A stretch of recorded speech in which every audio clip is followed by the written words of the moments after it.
Hello everyone, so greetings to all and welcome in the textbook. So guys, हम लोग cover कर रहे थे एमपी जीके। जी हाँ, मध्य प्रदेश का जो जीके है, हिस्ट्री है।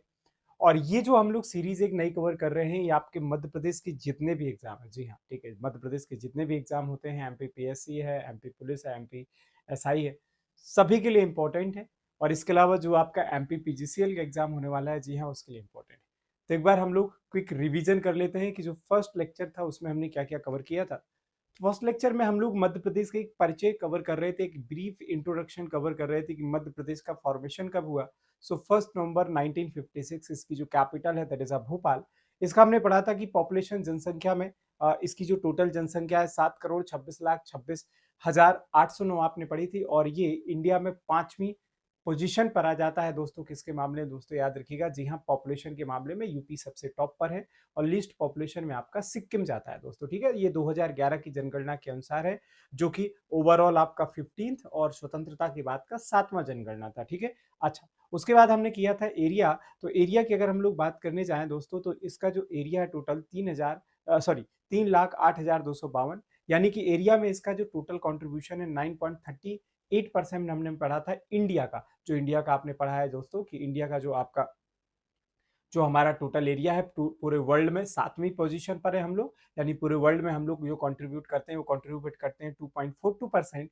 मध्य प्रदेश जो कंट्रीब्यूट करता है इंडिया में दोस्तों, याद रखिएगा, दैट इज हाउ मच, 9.38%। और राजस्थान के बाद दूसरा सबसे बड़ा राज्य है, सबसे बड़ा लैंड लॉक्ड स्टेट भारत का मध्य प्रदेश ही है।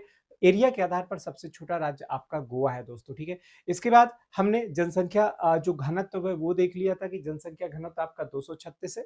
भारत में जो सबसे ज्यादा जनसंख्या घनत्व है, अगर आप स्टेट वाइज देखने जाएंगे तो आपको फिर वेस्ट बंगाल और बिहार मिलता है। सबसे लीस्ट जनसंख्या घनत्व आपको अरुणाचल प्रदेश में। और यूनियन टेरिटरी की बात करेंगे तो सबसे मैक्सिमम डेंसिटी मिलती है दिल्ली में, लीस्ट मिलती है अंडमान निकोबार में, ठीक है। कुल जिलों की संख्या याद रखिएगा, 52 से कितनी हो गई है, 55, 3 नए प्रस्तावित हैं।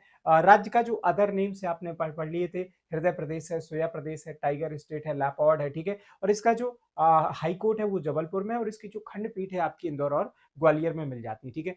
3 नए जो डिस्ट्रिक्ट हमने पढ़े थे कि जिनको प्रपोज किया गया है, वो मऊगंज था, पाडुरना था, और एक आपका कौन सा था, मैहर। तो इसके लिए हमने लोगों ने एक मैप पढ़ा था कि अभी देखा जाए प्रेजेंट में तो आपके पास 55 डिस्ट्रिक्ट हैं, 10 टोटल एडमिनिस्ट्रेटिव डिवीजन है दोस्तों, ठीक है। तो ये जो अलग हुए हैं, ये जो जिले बने हैं, मऊगंज बना है रीवा से दोस्तों। तो जो मऊगंज है, याद रखिएगा, ये किसके साथ सीमा शेयर करता है आपका, ये शेयर करता है यूपी के साथ, ठीक है। तो यूपी के साथ अब जो सीमा शेयर करने वाले नंबर ऑफ डिस्ट्रिक्ट है, उसमें एक डिस्ट्रिक्ट और ऐड हो जाएगा, दैट इज अ मऊगंज, ठीक है। फिर पाटोना आपने पढ़ा था छिंदवाड़ा। तो एरिया के आधार पर जो सबसे बड़ा डिस्ट्रिक्ट है मध्य प्रदेश का वो छिंदवाड़ा है। सबसे छोटा निवाड़ी, निवाड़ी बाउंड्री शेयर करता है यूपी के साथ, छिंदवाड़ा शेयर करता है महाराष्ट्र के साथ। तो पाटोरना इसमें ऐड करेंगे दोस्तों, ठीक है। और एक और हमने पढ़ा था कि सतना से मैहर आपका अलग हुआ है दोस्तों, ठीक है। तो महाराष्ट्र के साथ जो बाउंड्री शेयर करने वाले नंबर ऑफ डिस्ट्रिक्ट है एमपी की, उनकी संख्या एक बढ़ गई है। यूपी के साथ जो बाउंड्री शेयर करने वाले डिस्ट्रिक्ट, उनकी संख्या एक और बढ़ गई है दोस्तों, ठीक है। हमने पढ़ा था कि राज्य का जो एनिमल था वो बारहसिंगा था, राज्य का जो फ्लावर था वो लिली था। आपने बर्ड पढ़ लिया था दूधराज, ठीक है। डांस जो है आपका राई है। आपने वृक्ष पढ़ा है जो बरगद है, और हमने गेम पढ़ा था मलखम। इसके बाद हम लोग गए थे रिवर नर्मदा जो लाइफलाइन कहलाती है, और जी हाँ, स्टेट का ड्रामा थिएटर कौन सा है, मार्च, ठीक है। अब हम लोग पढ़ रहे थे लैटिट्यूड और लॉन्गिट्यूड। तो लैटिट्यूड आपने पढ़ा था, पृथ्वी के समानांतर जो खींची गई रेखा होती है, एक इमेजिनरी लाइन भूमध्य रेखा के समानांतर, उसको हम लोग पृथ्वी की सतह पर खींची गई काल्पनिक रेखा बोलते हैं, तो लैटिट्यूड। और लॉन्गिट्यूड भूमध्य रेखा यानी 0 डिग्री लैटिट्यूड, तो परपेंडिकुलर जो रेखाएं होती है वो लॉन्गिट्यूड कहलाती है दोस्तों, ठीक है। तो मध्य प्रदेश का हमने लैटिट्यूड लॉन्गिट्यूड पढ़ लिया था कि जी हाँ, 21 डिग्री 4 मिनट से लेकर के कितना है, 26 डिग्री 49 मिनट, और फिर उसका 74 डिग्री 1 मिनट से लेकर के 82 डिग्री 48 मिनट, ये लॉन्गिट्यूड की संख्या है दोस्तों, ठीक है। तो अब इसके बाद हमने पढ़ा था कि लंबाई कितनी है नॉर्थ से साउथ और ईस्ट से वेस्ट। तो नॉर्थ से साउथ अगर लंबाई पूछी जाएगी तो याद रखिएगा 605 किलोमीटर। और मध्य प्रदेश का जो विस्तार है ईस्ट से वेस्ट यानी कि आपका पूर्व से लेकर के पश्चिम तक, वो है 870 किलोमीटर दोस्तों, ठीक है। अब देखिए ये जो पॉइंट्स है ये बहुत इंपॉर्टेंट है, यहां से हम लोग शुरू करेंगे। तो जो मध्य प्रदेश का लैटिट्यूड और लॉन्गिट्यूड दोस्तों, याद रखिएगा, जो विस्तार है वो एग्जाम में कई बार आ चुका है। और जी हाँ, ये हमें बहुत अच्छे से कवर करके चले जाना है दोस्तों, ठीक है। फिर इसकी लंबाई याद रखिएगा दोस्तों, ठीक है, उत्तर से दक्षिण 605 किलोमीटर है और ये पूरब से पश्चिम कितनी है 870। अब हमारा जो मध्य प्रदेश है ये 5 राज्यों के साथ सीमा शेयर करता है, जिसमें आपका यूपी है, यूपी के साथ महाराष्ट्र है, छत्तीसगढ़ है, राजस्थान है और गुजरात है। तो जो सबसे बड़ी सीमा है याद रखिएगा दोस्तों यूपी के साथ है, और जो सबसे छोटी सीमा है वो किसके साथ है, गुजरात के साथ। यूपी के साथ मध्य प्रदेश के 14 जिले यानी कि 14 डिस्ट्रिक्ट हैं, और गुजरात के साथ 2 ही है दोस्तों, अलीराजपुर और झाबुआ दोस्तों, ठीक है। तो ये बहुत इंपॉर्टेंट है, याद रखिएगा, कई बार एग्जाम में पूछा जाता है। तो ये दोनों पॉइंट मैंने यहाँ पर आपको नीचे दे दिए हैं, हिंदी इंग्लिश दोनों में कंटेंट है, सो दैट कोई दिक्कत नहीं जाएगी। अब याद रखिएगा कि अगर मैं बात करने जाऊं कर्क रेखा की, तो कर्क रेखा भारत के मध्य से गुजरती है, आपने पढ़ा होगा, जी हाँ, जहां से सिंधु नदी आपके अरब सागर पर गिरती है, तो सिंधु नदी के मुहाने से माही नदी कर्क रेखा को 2 बार कट करती है। 23 1/2 नॉर्थ की हम लोग बात कर रहे हैं कर्क रेखा की दोस्तों, ठीक है।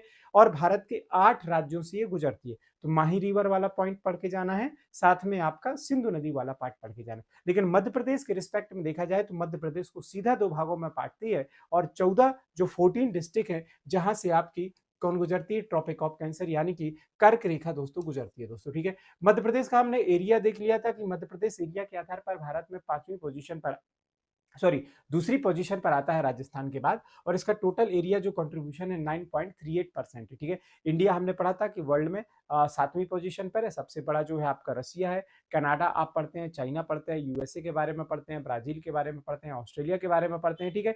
तो इंडिया का जो टोटल एरिया है पूरे वर्ल्ड का 2.42% आपने पढ़ा था, 3.28 जो मिलियन स्क्वायर किलोमीटर है, ठीक है। और मध्य प्रदेश का देखा जाए दोस्तों तो याद रखिएगा पूरे इंडिया का 9.38%, ठीक है। सबसे दोस्तों हाईएस्ट पॉइंट जो हम लोग पढ़ते हैं धूपगढ़, आपने पढ़ा होगा दोस्तों, ठीक है, महादेव जो सतपुड़ा में हम लोग पढ़ते हैं, जो पहाड़ी वाला भाग है, ठीक है। लोएस्ट जो पॉइंट हम लोग पढ़ते हैं वो नर्मदा सोन वैली है। सबसे गर्म स्थान हम लोग देखना चाहे तो जी हाँ खजुराहो, जो चंदेलों की कैपिटल भी रह चुकी है, ठीक है। और सबसे कोल्डेस्ट आपका शिवपुरी है। और जो सबसे बड़ी नदी है मध्य प्रदेश की, वैसे तो मध्य प्रदेश में बहुत सारी नदियां हैं जिनको, क्योंकि मध्य प्रदेश को नदियों का मायका बोला गया, लेकिन जो इंपॉर्टेंट रिवर है, जो लाइफलाइन बोली जाती है, जो आपकी अमरकंटक से ओरिजिनेट होती है, वेस्ट फ्लोइंग रिवर है, रिफ्ट वैली से होकर के बहती है दोस्तों, ठीक है।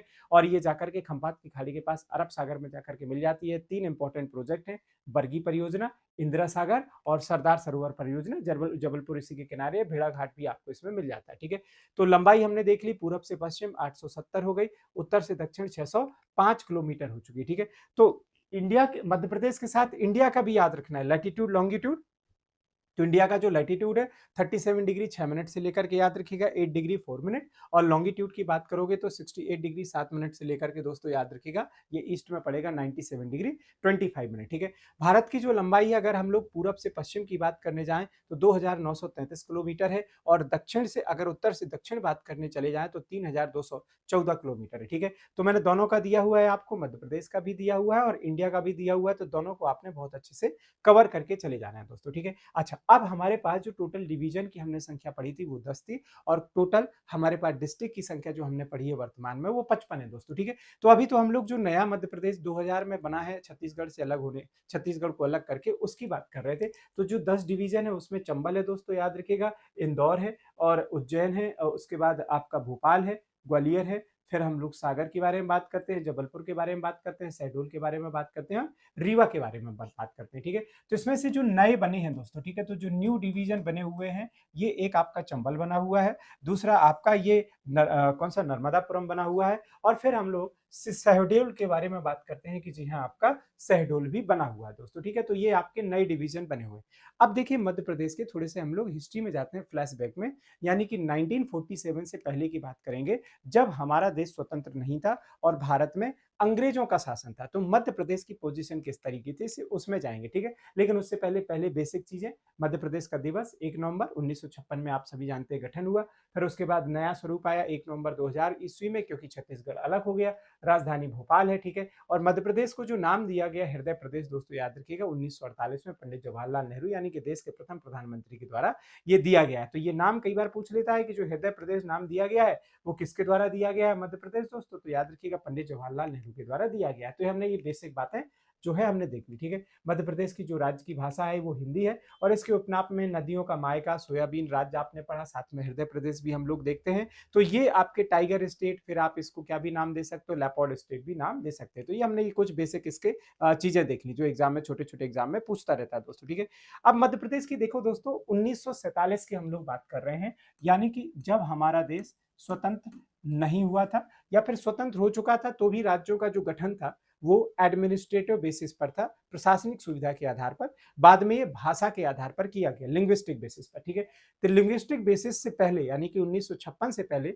मध्य प्रदेश की कुछ इस प्रकार से पोजीशन थी। मध्य प्रदेश डिवाइडेड इन 3 कैटेगरी, A category, B category and C category. तो मध्य प्रदेश का जो ओरिजिनल नाम था, मध्य प्रदेश का कभी भी नाम पूछा जाएगा तो याद रखेगा सेंट्रल प्रोविंस और बरार। तो मध्य प्रदेश का जो 1947 में अगर आप नाम देखेंगे तो सेंट्रल प्रोविंस और बरार था। ठीक है, यूपी का जो नाम था वो यूनाइटेड प्रोविंस था दोस्तों। ठीक है, तो मध्य प्रदेश में जो ए, बी और सी कैटेगरी थी उसमें सबसे पहले आपको याद रखना पड़ेगा कि इसकी जो ए कैटेगरी थी दोस्तों, याद रखिएगा, इसको नाम दिया गया था सेंट्रल प्रोविंस और बरार। इसमें आपका कौन आता था दोस्तों, याद रखिएगा, नागपुर आता था, छत्तीसगढ़ और बघेलखंड का हिस्सा था। इंपॉर्टेंट जो लोकेशन थी राजधानी वो आपकी नागपुर थी। ठीक है, बी की अगर हम लोग बात करने जाए तो इसको मध्य भारत नाम दिया गया था। ठीक है, और इसकी इंपॉर्टेंट जो राजधानी थी वो इंदौर, अदर लोकेशन में उज्जैन और ग्वालियर शामिल था। सी को जो नाम दिया गया था दोस्तों, याद रखिएगा, विंध्य प्रदेश, और जी हाँ, इसमें आपका जो शामिल था, याद रखिएगा, भोपाल शामिल था और आपका रीवा शामिल था। तो रीवा इसकी राजधानी थी। एक ही राजधानी याद रखिएगा जिसको सेंट्रल प्रोविंस बरार बोला गया, नागपुर,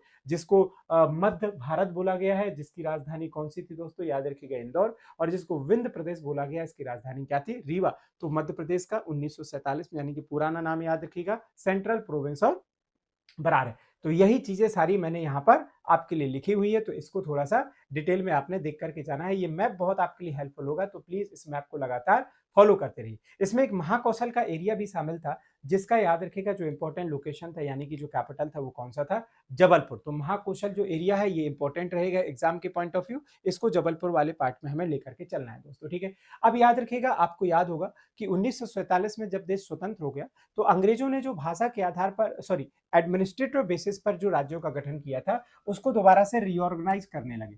तो आपने एक पार्ट पढ़ा होगा जो हमारे संविधान में शामिल है, जिसका नाम है पार्ट 77 दोस्तों। ठीक है, जिसमें आर्टिकल काफी इंपॉर्टेंट है दोस्तों, याद रखिएगा, वो भी कई बार पूछा जाता है। ठीक है, आर्टिकल भी इंपॉर्टेंट रहते हैं ना आपके। तो आपने पढ़ा होगा कि अगर मैं पार्ट 6 की बात करने जाऊं तो राज्यों के बारे में बात करता है दोस्तों। ठीक है, और पार्ट जब मैं किसकी बात करने जाता हूं, 7th की, तो ये बात करता है कि जब राज्यों को किसकी कैटेगरी में बांटा गया था दोस्तों, तो जो स्टेट हुआ करते थे उनको अलग अलग कैटेगरी में बांटा गया था, ए, बी, सी, और दोस्तों कौन में बांटा गया था, डी में बांटा गया।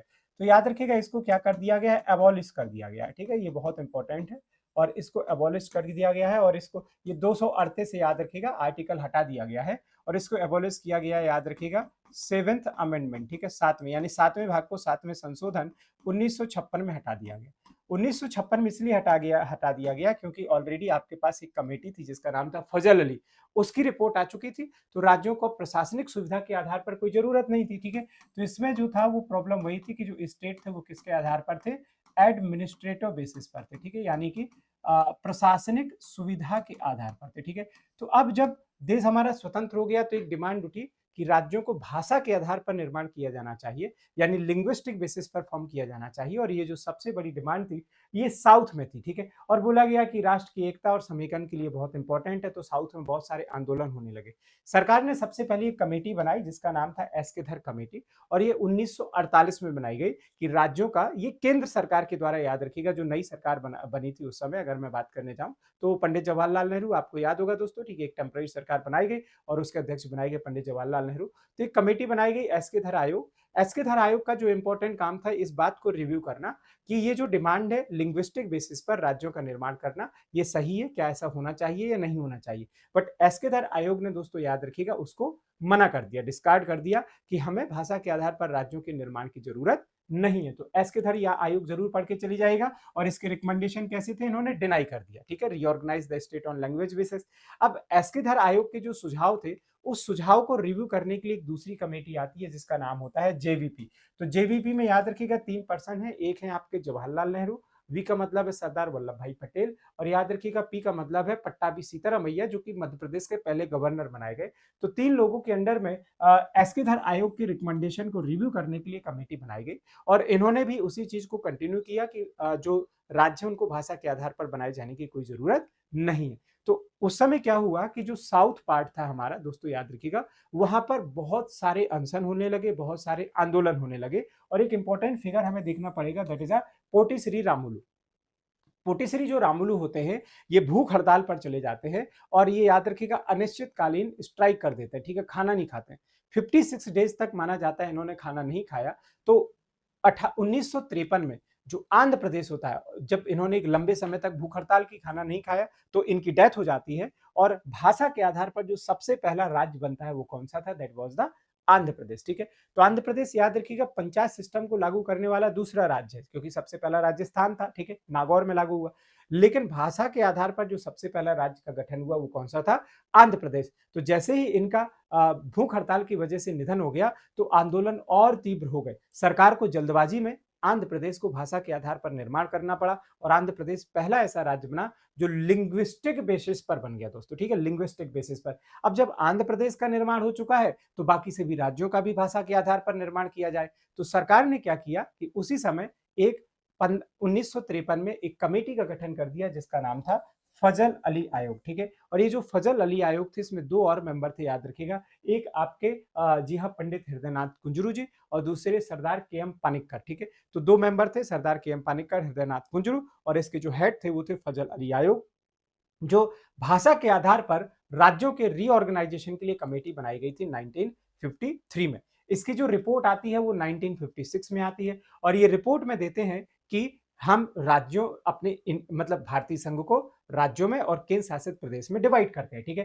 तो इन्होंने याद रखिएगा दोस्तों 6 केंद्र शासित प्रदेश बनाए और 14 राज्य बनाए, और इन 14 राज्यों में हमारा भी एक राज्य है जिसका नाम है मध्य प्रदेश, जिसको आप हृदय प्रदेश, सोया प्रदेश, नदियों का मायका, लैपॉर्ट प्रदेश या टाइगर स्टेट के नाम से भी जानते हैं, ठीक है। तो ये जो फजल अली आयोग है ये बहुत इंपॉर्टेंट है, और साथ में हृदयनाथ कुंजरू और के एम पानिक्कर वाला जो पार्ट है आपने पढ़ के चले जाना है, ठीक है। तो ये जो पूरी कहानी है एसके धर आयोग, जेवीपी और आपकी फजल अली आयोग की, आई होप कि मुझे लगता है कि एग्जाम में अब आपको दिमाग में थोड़ी सी बैठी रहेगी। तो ये कुछ बेसिक से क्वेश्चन है जो मैं करा देता हूँ कि मध्य प्रदेश का एकीकरण कब हुआ। सो आई होप कि सभी को मालूम होगा कि ये कब होता है दोस्तों, ठीक है। याद रखिएगा मध्य प्रदेश के एकीकरण की बात की गई 1956 में, ठीक है। राजकीय दिवस क्या है, तो 1 नवंबर है हमारा मध्य प्रदेश का, ठीक है। पूछ रहा है कि जी हाँ, on which dates the Kerala, Haryana, Madhya Pradesh, Chhattisgarh and Karnataka were form, तो सभी 1 नवंबर में ही गठित हुए थे दोस्तों, ठीक है। निम्नलिखित में से कौन सा मध्य प्रदेश का पड़ोसी राज्य नहीं है, तो उड़ीसा नहीं है, याद रखिएगा, ठीक है। हाँ, जब छत्तीसगढ़ का निर्माण नहीं हुआ था, तो आप कह सकते हैं कि बिफोर 2000 हमारी बाउंड्री किसके साथ टच करती थी, तो आप कह सकते हैं कि हाँ, मान सकते हैं कि हाँ, हमारी बाउंड्री इनके साथ टच करती थी, किनके साथ, उड़ीसा के साथ। लेकिन जैसे ही 2000 में छत्तीसगढ़ का निर्माण हो गया, फिर अब आप कह सकते हो उड़ीसा के साथ टच नहीं करती है, 5 राज्यों के साथ टच करती है 2000 के बाद से, जिसमें यूपी है और छत्तीसगढ़ है, महाराष्ट्र है, गुजरात है और राजस्थान है, ठीक है। और नदियों का मायका जो है हम लोग मध्य प्रदेश को बोलते हैं दोस्तों, ठीक है। तो आई होप कि ये सारी चीजें अब आपके दिमाग में बनी रहेंगी और आप इसको आसानी से कर ले जाएंगे दोस्तों, ठीक है। तो ये था दोस्तों, देखिए आज का सेशन, हमारी जो लैंग्वेज है वो हिंदी है, ये सारी चीजें हमने कर ली है दोस्तों, ठीक है। अब देखिए अब मैं इसके आगे की अगर मैं बात करने चल जाऊं, तो आगे का जो पार्ट है वो हमारे लिए बहुत इंपॉर्टेंट है, और एग्जाम में डेफिनेटली बार बार पूछा जाता है दोस्तों, ठीक है। एग्जाम में बार बार पूछा जाता है। चलिए अब इसको थोड़ा सा ध्यान देते हैं और हम लोग इसके आगे की बात करते हैं दोस्तों, ठीक है। तो देखिए अगर आप ये देख पा रहे हो तो आपके सामने ये सारी चीजें दी गई हैं कि अब जो मध्य प्रदेश बन गया था दोस्तों, ठीक है, याद रखिएगा मध्य प्रदेश जब बना, तो मध्य प्रदेश में याद रखिएगा टोटल कितने थे, 43 जिले थे, 43, याद रखिएगा 43 हम लोग क्या देखते हैं कि आपके डिस्ट्रिक्ट थे जब मध्य प्रदेश का निर्माण हुआ। तो मध्य प्रदेश का जब निर्माण हो गया है, तो अब हमारे पास उस समय 43 डिस्ट्रिक्ट थे, याद रखिएगा फजल अली रिकमेंडेशन के द्वारा। और दूसरा अगर हम लोग देखने जाएं तो अब नए जिले देखेंगे कि नए जिलों का निर्माण किस प्रकार से यहाँ पर होने वाला है दोस्तों, ठीक है। तो ये थोड़ा सा बस दिमाग में अब आपके रहना चाहिए कि नवीन जो मध्य प्रदेश की राजधानी थी वो भोपाल बनाई गई जब 1956 में इसका निर्माण हुआ।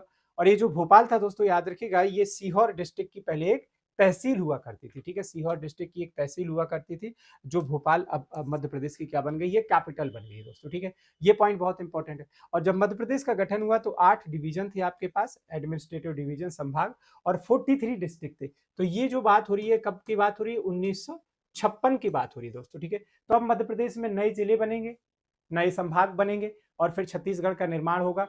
तो फिर कुछ जिले 16 जिले देकर के छत्तीसगढ़ का निर्माण कर दिया जाएगा दोस्तों, ठीक है, समझ में आ गया। फिर से मध्य प्रदेश में जिलों की संख्या कम हो जाएगी। तो उसी को हम लोग बेसिक पॉइंट ऑफ व्यू से देखने का यहाँ पर प्रयास कर रहे हैं। तो ये अब हम लोग जो कहानी पढ़ रहे होंगे बिफोर 2000 से पहले, है ना, 1956 के बाद की कहानी अब आपकी स्टार्ट होगी दोस्तों, ठीक है। तो ये याद रखिएगा, जब मध्य प्रदेश का गठन हुआ है 1 नवंबर 1956 में, तो 8 डिवीजन और 43 डिस्ट्रिक्ट हैं, ठीक है। अब याद रखिएगा दोस्तों कि जो अब डिस्ट्रीब्यूशन हुआ अलग अलग स्टेट में कौन कौन सी चीजें गई, तो जब ये जो फजल अली आयोग था, इन्होंने क्या किया कि कुछ एरियाज थे जो कहां पर चले गए, आपके सेंट्रल प्रोविंस, और बरार नाम था तो नागपुर का भी एरिया शामिल था, तो अब महाराष्ट्र को देने पड़े। तो जो मराठी स्पीकिंग एरियाज थे, जिसमें बुल्ढाना, अकोला, अमरावती, यवतमाल, वर्धा, नागपुर, भंडारा और चांदा, ये याद रखिएगा किसको दे दिए जाते हैं, ये आपके मध्य प्रदेश में महाराष्ट्र में चले जाते हैं दोस्तों, ठीक है। रिमेनिंग आपका किस में रहता है, मध्य प्रदेश में रहता है दोस्तों, ठीक है। अब दोस्तों याद रखिएगा, जो मंदसौर जिला है, इसकी भानपुरा तहसील के सुनील टप्पा को, ठीक है, ये बहुत इंपॉर्टेंट है, ये राजस्थान को दिया गया, ठीक है। तो राजस्थान को जो दिया गया, मंदसौर जिले के भानपुरा तहसील के सुनील टप्पा को राजस्थान को दे दिया गया, और बाकी के हिस्से को मध्य प्रदेश में शामिल कर लिया गया, ठीक है। राजस्थान का जो कोटा जिले का याद रखिएगा, जो सिरोंज तहसील है, इसको मध्य प्रदेश के विदिशा जिले में लाया गया दोस्तों, ठीक है, और बाकी हिस्सा मध्य प्रदेश का अंग बना रहा। तो मध्य प्रदेश और राजस्थान के बीच में जो एक्सचेंज हुआ है, याद रखिएगा कितने का एक्सचेंज हुआ है, एक एक लोकेशन का। यानी कि मध्य प्रदेश जो गया है वो कौन सा है, सुनील टप्पा, राजस्थान को। राजस्थान से जो हमारे पास आया है, याद रखिएगा सिरोंज तहसील पढ़ के जाना है। सिरोंज और सीहोर में अंतर समझ के जाइएगा, सीहोर से आपका भोपाल बना था, यहाँ पर हम लोग सिरोंज तहसील की बात कर रहे हैं दोस्तों, ठीक है, जो विदिशा में आपका शामिल हो गया, ठीक है। तो इतना पार्ट याद रहेगा, यानी कि 8 आपके पास डिवीजन है और 43 डिस्ट्रिक्ट है। मुझे लगता है कि यहां तक चीजें अब आपके दिमाग में क्लियर बैठेगी। तो मध्य प्रदेश 5 राज्यों के साथ अपनी सीमा शेयर करता है, ठीक है। उत्तर प्रदेश सबसे बड़ी सीमा है, पहले उड़ीसा के साथ शेयर करता था, छत्तीसगढ़ के निर्माण के बाद अब छत्तीसगढ़ के साथ शेयर करता है। महाराष्ट्र है, गुजरात है और राजस्थान है, सबसे बड़ी यूपी के साथ, और सबसे छोटी याद रखिएगा दोस्तों किसके साथ है हमारी सीमा, गुजरात के साथ है, ठीक है। तो ये जो पॉइंट मैंने 1 बाई 1 लाइनर दिए हैं, ये थोड़ा सा ध्यान रखना है और एग्जाम के पॉइंट ऑफ व्यू अच्छे से पढ़ के चले जाना है, ठीक है। तो इस वीडियो को हम लोग यहीं पर कंक्लूड कर लेते हैं। इसके अगले वाला पार्ट जो है मैं आपको नेक्स्ट वीडियो में कवर कर दूंगा दोस्तों, ठीक है। और बिल्कुल अगर आप किसी भी एग्जाम की तैयारी कर रहे हैं तो आप टेक्स्ट बुक सुपर कोचिंग को इनरोल कर सकते हैं। तो जो भी हमारे सेशन है दोस्तों, ठीक है, बिल्कुल आप उनको एकदम एकदम लाइक कर दीजिएगा, शेयर कर दीजिएगा, ठीक है। तो देखिए मैं डेली लाइव सेशन कवर करता हूँ, अगर आप चेकआउट करते होंगे, ठीक है, या नहीं भी करते हैं तो इस सब करना शुरू कर दीजिएगा। करंट अफेयर वगैरह सारी चीजें कवर की जा रही होती है, तो चैनल को लाइक सब्सक्राइब कर लीजिएगा दोस्तों, ठीक है।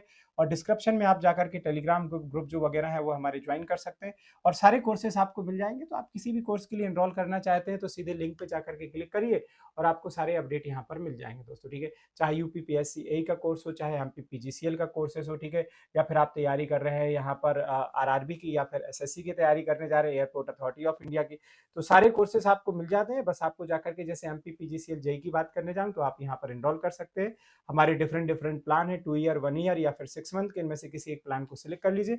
और जब भी आप एनरोल करने चले जाएं तो आप सीधे यहाँ पर क्या कर सकते हैं, हाँ जी हाँ, आप कूपन कोड अप्लाई कर सकते हैं। कूपन कोड है YSHIVKT, और जैसे ही आप इसको सिलेक्ट करेंगे so definitely you will get the discount, आपको डिस्काउंट ऑटोमेटिकली मिल जाएगा दोस्तों। ईएमआई फैसिलिटी भी है, सो जाइए एनरोल कीजिए और जरूर बताइएगा कि आज का सेशन कैसा लगा। मिलते हैं हम लोग अगले वीडियो में दोस्तों, ठीक है, चलिए, थैंक यू सो मच।